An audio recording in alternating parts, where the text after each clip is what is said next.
Então, pessoal, sejam muito bem-vindos à nossa aula 5 do módulo 2, é a aula sobre sobrecargas ventriculares, certo? A gente já teve, então, a aula sobre os conceitos gerais do que é uma sobrecarga e também já vimos as sobrecargas atriais. Então, agora vamos falar um pouco sobre as sobrecargas relacionadas aos ventrículos, certo? Para começar, então, a sobrecarga nada mais é, como a gente já sabe, do que uma hipertrofia ou uma dilatação da câmara, certo? No caso das sobrecargas ventriculares, ela pode acometer tanto o ventrículo direito quanto o ventrículo esquerdo ou ambos os ventrículos ao mesmo tempo, né? É o que a gente conhece como sobrecarga biventricular.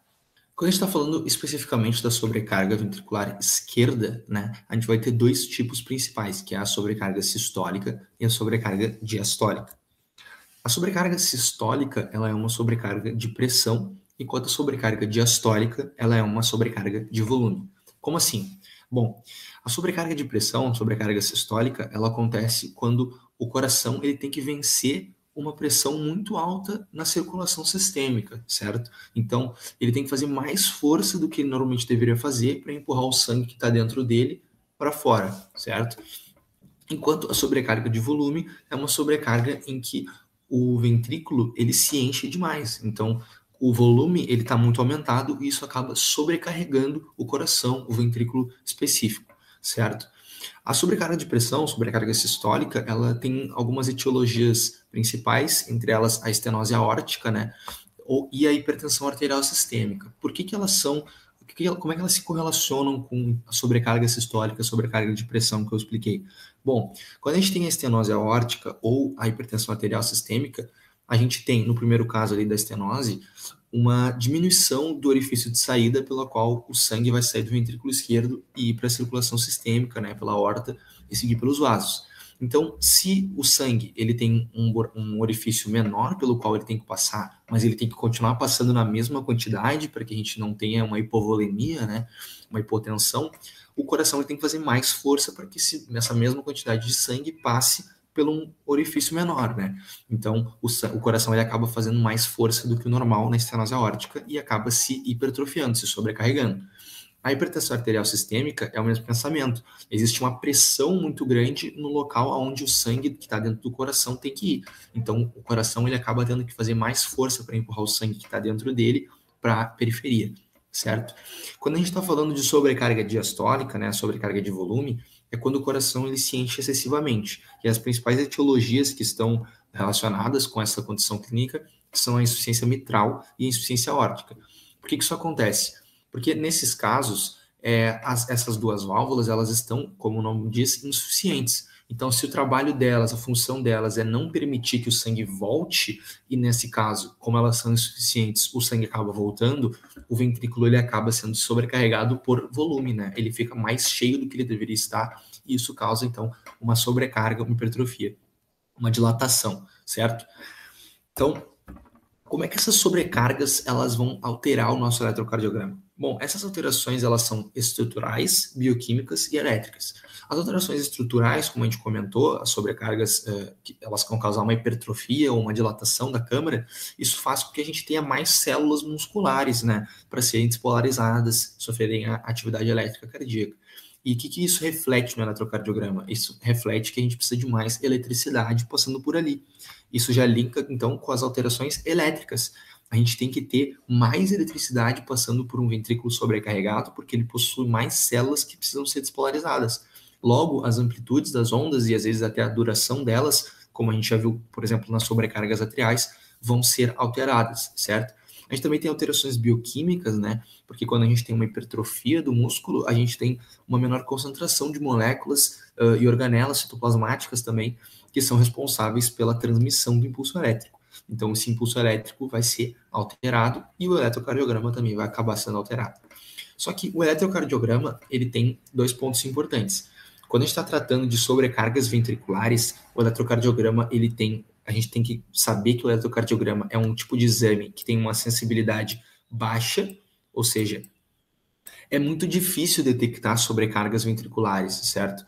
Pelo eletrocardiograma. A gente tem aí uma sensibilidade de 25%. Então, a gente vai ter muitos falsos negativos, certo? Então, muitos pacientes que têm sobrecarga que não vão ser detectados porque a sensibilidade do eletrocardiograma é muito baixa para sobrecargas ventriculares. Ela vai até 25%. Porém, ela tem uma especificidade alta.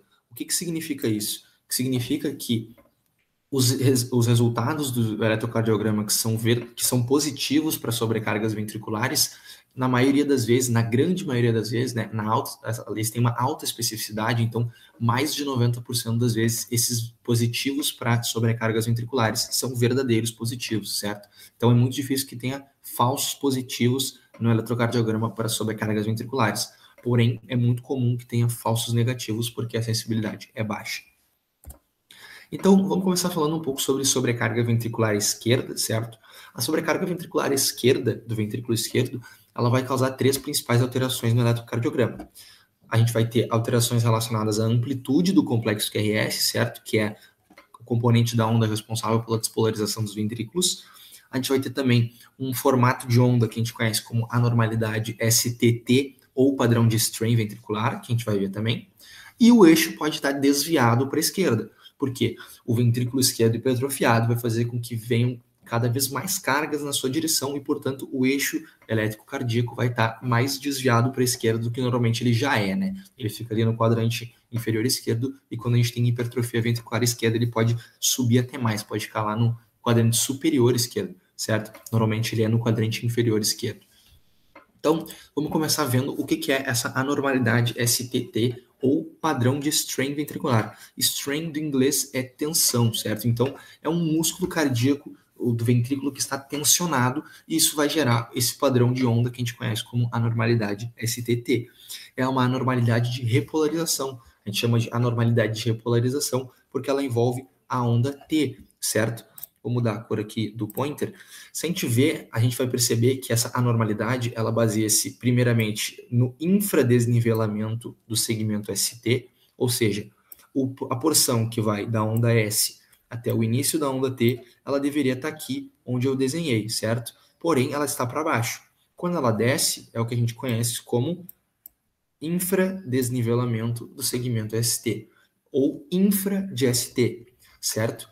E junto com esse infra de ST, a gente vai ter a inversão da onda T nas derivações que ela deveria ser positiva, certo? Então, esse padrão, esse formato de complexo, de segmento ST com onda T, a gente vai achar principalmente nas derivações que estão analisando ali o ventrículo esquerdo, né? Principalmente as derivações precordiais, V4, V5, V6, a gente já vai achar esse padrão de strain, a normalidade STT, em pacientes que têm a sobrecarga ventricular esquerda, certo? É importante também saber que esse é um padrão dinâmico, ou seja, ele não acontece de uma hora para outra. De uma hora para outra que o paciente tem a sobrecarga ventricular, isso já vai aparecer no eletrocardiograma? Não. Primeiro a gente vai ter o infra de ST sozinho, depois a gente vai ter uma queda na amplitude da onda T, ou seja, a onda T que era positiva, ela vai ficar menos positiva, e depois, por fim, ela vai se inverter, e nós vamos ter isso aí que a gente está vendo, que é o infra de ST com a inversão da onda T. Então, um exemplo de eletrocardiograma com a normalidade STT. Se a gente pegar lá aquelas derivações que eu comentei, de V4, V5 e V6, a gente vê claramente aqui em V4 um infra de ST, certo?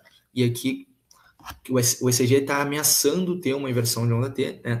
E aí aqui em V5 e V6 a gente já tem a onda T invertida, certo? Aqui em V6 fica bem mais claro o infra de ST e depois a onda T invertida configurando o padrão de strain ventricular, certo? Opa. Então, aqui a gente tem mais um eletrocardiograma que tem o padrão, a normalidade STT, aqui um pouco mais grosseiro, né? Desde V4 a gente tem uma grande inversão da onda T, né? Que segue até V5 e V6. O infra de ST também aqui, ele deveria estar mais ou menos aqui.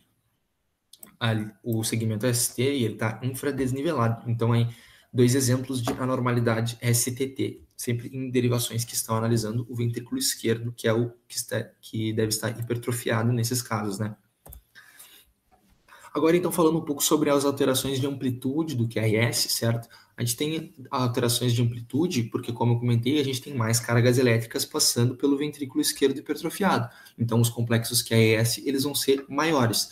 E como é que a gente vai analisar isso? A gente basicamente vai ver se a altura das ondas R nas derivações que vêm no ventrículo esquerdo estão aumentadas, bem como as derivações que vêm do ventrículo direito possuem ondas S também muito aumentadas, porque isso significa, nas derivações mais à direita, que existe muita carga se afastando delas, ou seja, indo até o ventrículo esquerdo e provocando grandes ondas S, né, complexos QRS negativos, e nas derivações que vêm do ventrículo esquerdo ali, a gente vai ter grandes ondas R, que significa que essas derivações elas estão percebendo uma grande aproximação da carga elétrica em relação à sua direção, certo? A gente vai ter, então, diversos critérios, né? São vários, muito mais dos que eu coloquei aqui, mas eu trouxe alguns que são mais importantes, também mais fáceis da gente acabar decorando, porque a gente não precisa que todos esses critérios sejam cumpridos porque a gente tem a sobrecarga ventricular à esquerda, certo? A gente pode usar um critério junto com a clínica e aí já definir o diagnóstico de sobrecarga ventricular à esquerda. Mas aqui a gente tem vários, né, vários autores diferentes. A gente tem o critério de Gubner, Sokolov-Lyon e Cornell, que eu trouxe aqui, mas a gente também tem outros, certo? E aqui, como eu comentei, a gente tem sensibilidade e especificidades diferentes. Como eu falei antes, ó, a sensibilidade desses exames é bem baixa. Aqui a gente tem um com 29%, mas a especificidade é muito alta, ou seja, se aparecer realmente esse critério for positivo no eletrocardiograma, é extremamente provável que aquilo seja um resultado verdadeiro, positivo e que a pessoa realmente tenha a sobrecarga ventricular, certo? Então, vamos ver aqui um eletrocardiograma e vamos tentar aplicar esses critérios que a gente viu, certo?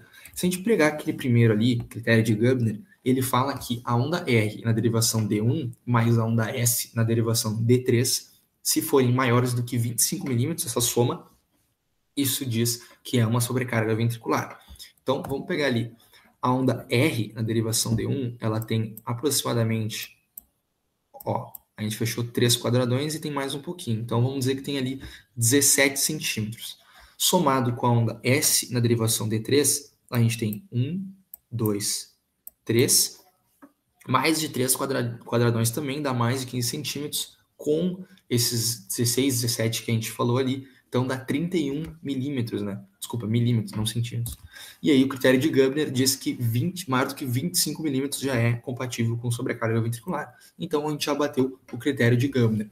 Se a gente olhar aqui esse primeiro critério de Sokolov-Lyon, ele diz que a onda R em AVL, se for maior do que 11 milímetros, já fala bastante a favor de sobrecarga ventricular à esquerda. Então vamos olhar ali a onda R em AVL. Ó, a onda R em AVL, ela tem mais de 3 quadradões, ou seja, mais do que 15 milímetros, certo? E o critério de Sokolov-Lyon ali diz que se for maior do que 11 já é positivo, certo? Então, mais um critério cumprido. E assim por diante. Se a gente for analisar esses dois últimos critérios, a gente também vai ver que eles são também positivos para esse eletrocardiograma aqui. Mas às vezes alguns critérios batem e alguns não batem, certo? A gente não precisa que todos batam. Então, faz o exercício aí, pausa o vídeo e tenta aplicar esses últimos dois critérios nesse eletrocardiograma e ver que eles são positivos. E aí, por fim, aqui, a última alteração do eletrocardiograma que aparece quando a gente está falando de sobrecarga ventricular à esquerda é o desvio de eixo para a esquerda, certo? Se a gente for analisar aqui o eixo elétrico cardíaco, ó, lembra que para analisar o eixo elétrico cardíaco, a gente olha primeiro a derivação D1 e a derivação AVF.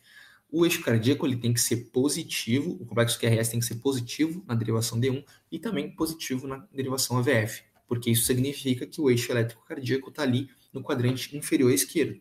Porém, se a gente olhar esse eletrocardiograma aqui, a gente vai ver que a derivação D1 tem um eixo elétrico cardíaco positivo e a derivação AVF tem um complexo QRS, negativo. Ou seja, se a gente for lá fazer a nossa definição do eixo elétrico cardíaco, a gente vai ver que se o AVF é negativo, o eixo elétrico ele tem que estar nos quadrantes superiores, certo? E como o D1 é positivo, a gente vai ter, então, um eixo elétrico cardíaco no quadrante superior esquerdo, certo? Se tu não lembra como é que a gente define o eixo elétrico cardíaco, volta lá na nossa aula sobre isso e revisa essa parte. Porém, a gente pode definir com ainda mais precisão qual é esse eixo elétrico cardíaco. Porque se a gente olhar para a derivação D2 aqui, a gente vai ver que aqui tem uma onda isodifásica, ou seja, o componente positivo e o componente negativo dessa onda, elas são iguais. Esse tipo de onda é formado quando a carga elétrica, né, o fluxo elétrico está passando perpendicular a essa derivação. certo? Então, assim, se essa onda está passando perpendicularmente a D2 e está no quadrante superior esquerdo, a gente está falando de uma onda que tem mais 30 graus, ou seja, mais 30 graus está lá no quadrante superior esquerdo. Se tu não entendeu muito bem do que eu estou falando, como se define um antielétrico cardíaco, a gente tem aula aqui no canal sobre isso, então dá uma revisadinha nessa parte. Mas o eixo elétrico cardíaco dessa onda, ele está alterado, né? Ele está desviado para a esquerda e superiormente. Então, vamos subir aqui. Então, finalizando a sobrecarga ventricular esquerda, vamos falar um pouquinho sobre sobrecarga ventricular direita, certo? As principais causas de sobrecarga ventricular direita são o tromboembolismo pulmonar, o TEP, a hipertensão e a estenose pulmonares, o coro pulmonale e a doença pulmonar obstrutiva crônica, certo?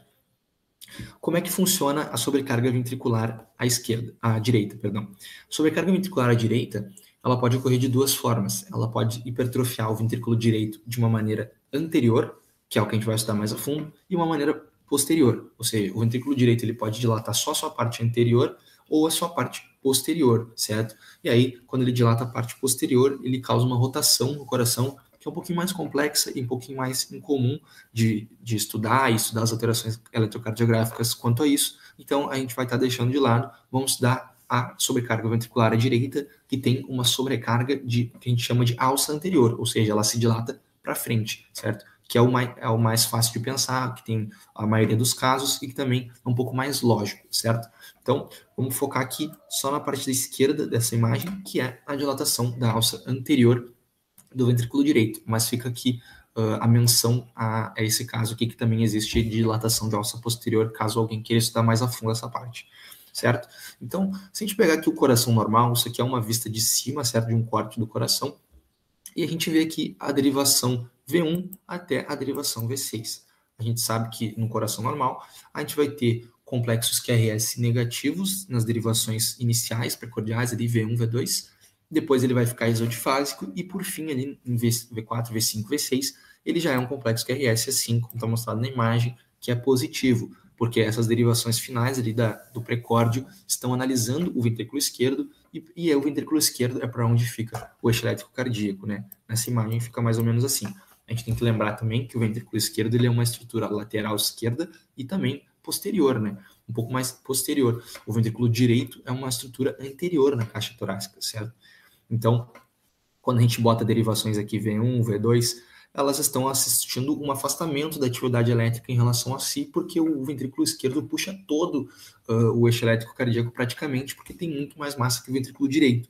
Porém, isso se altera quando a gente tem a sobrecarga ventricular direita, porque aí o ventrículo direito estará aumentado, né? Vai ter mais massa, ele vai estar sobrecarregado, e aí o eixo elétrico, a gente pode perceber aqui, nessas duas imagens, ele vai estar desviado para a direita. Ou seja, a gente vai ter um ventrículo direito aqui, onde eu estou pintando, com muito mais massa, certo? E aí, as derivações que antes vinham um afastamento das cargas elétricas, agora vão ver uma aproximação. Então, na derivação de V1, a gente vai ver um padrão de complexo QRS positivo, enquanto a gente daí vai ter essa progressão anormal durante as derivações precordiais, né? Se antes ia do negativo até positivo, agora a gente vai do positivo até o negativo, certo? E aí aqui mais um exemplo de dilatação de ventrículo direito anterior, né? A gente tem complexo QRS positivo e depois a gente tem ele negativo, certo? Então é o que a gente chama de progressão anormal do QRS.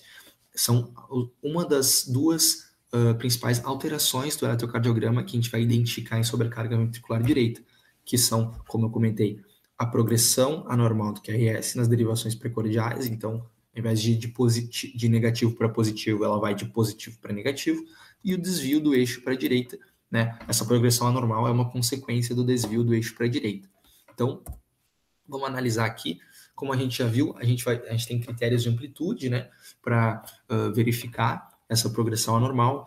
Ao invés de a gente agora ver, na maioria das vezes, se as ondas são grandes o suficiente para a gente considerar uma sobrecarga elétrica, agora a gente vai dizer se esse complexo QRS está progredindo normalmente nessas derivações precordiais e também vamos verificar o eixo elétrico cardíaco, certo? Então, aqui, ó, o primeiro critério, se a onda R for maior do que a S em V1, isso já fala muito a favor de sobrecarga ventricular direita. Por quê? Porque a onda R, ela nunca vai ser maior do que a onda S em situações normais, em V1, certo? Porque em V1 a gente tem que ter um complexo QRS negativo, ou seja, a onda S tem que ser maior do que a onda R. Então, se a gente tem o contrário, significa que é uma progressão anormal do QRS, né? A gente vai ter um critério falando muito a favor de sobrecarga de ventrículo direito. Mesma coisa que isso aqui, ao contrário, né? Se a onda S for maior do que R, em V5 ou V6, a gente também vai estar falando sobre sobrecarga de ventrículo direito, né? Desvio de eixo. Porque a onda S, ela nunca vai ser maior do que a onda R em situações normais em V5 ou V6. Porque o complexo QRS, ele é muito positivo em V5 ou V6. Então, se a gente tem uma onda S maior do que a onda R, significa que esse complexo QRS está negativo nessa derivação. Isso fala a respeito de desvio de eixo para a direita, sobrecarga de ventrículo direito, progressão anormal do QRS. E aí aqui, diversos outros critérios que a gente for vendo, todos eles dizem respeito a um desvio de eixo para a direita, ou seja, uma progressão anormal do QRS, ou seja, o ventrículo direito está puxando muitas cargas para si porque ele está aumentado, certo? Então, aqui a gente pode ver um exemplo disso. A gente pega aqui as derivações desde V4, V5, V6, mas principalmente V5 e V6, que são com certeza derivações que vêm do ventrículo esquerdo, e nesse caso, o complexo QRS ele está negativo. Ó. Se a gente for ver, a onda S ela está maior do que a onda R, certo? Aqui a gente tem uma onda S com mais de 3 quadradões, e aqui uma onda R com 2 quadradões. Então, aí um critério para verificar que há uma sobrecarga de ventrículo direito. E aí, por fim, para finalizar, a gente tem a sobrecarga biventricular, ou seja, nada mais é do que a gente ter achados, né, critérios de sobrecarga de ventrículo esquerdo no mesmo eletrocardiograma que a gente tem achados critérios de sobrecarga de ventrículo direito. Então, por exemplo, quando a gente tem uma onda R alta em V5 e V6, isso diz respeito a uma sobrecarga de ventrículo esquerdo, né? Quando a gente tem aquelas ondas R que ultrapassam o limite normal, né, de amplitude em V5 e V6, a gente sabe que ali tem uma sobrecarga de ventrículo esquerdo. Porém, ao mesmo tempo, se a gente tiver um desvio de eixo para a direita, né, além de mais 90 graus, isso falaria a respeito de sobrecarga de ventrículo direito. Então, se a gente tem esses dois critérios, a gente pode dizer que é uma sobrecarga biventricular. Aqui, a gente também pode ter ondas R alta em V1, V2, V5, V6, ou seja, complexos QRS positivos tanto nas derivações do ventrículo direito quanto nas derivações do ventrículo esquerdo. Isso também fala a favor de sobrecarga biventricular. Mais um critério, complexo QRS de amplitudes normais acompanhado de alterações de repolarização. Como a gente comentou, quando a gente tem o padrão strain, né, que é um achado eletrocardiográfico de sobrecarga de ventrículo ventrículo esquerdo, acompanhado de complexos QRS que não tem amplitudes alteradas, isso também pode falar a favor de sobrecarga biventricular, certo? Por fim, a gente tem esse sinal de Katz-Wachtel, que fala sobre complexos difásicos gigantes nas derivações ali D1, D2, D3, ou a soma da onda R mais a onda S em V3 sendo maior do que 40 milímetros. Esse também é um sinal de sobrecarga biventricular. Então, essas foram as nossas referências para a aula de hoje. Muito obrigado por terem acompanhado até aqui.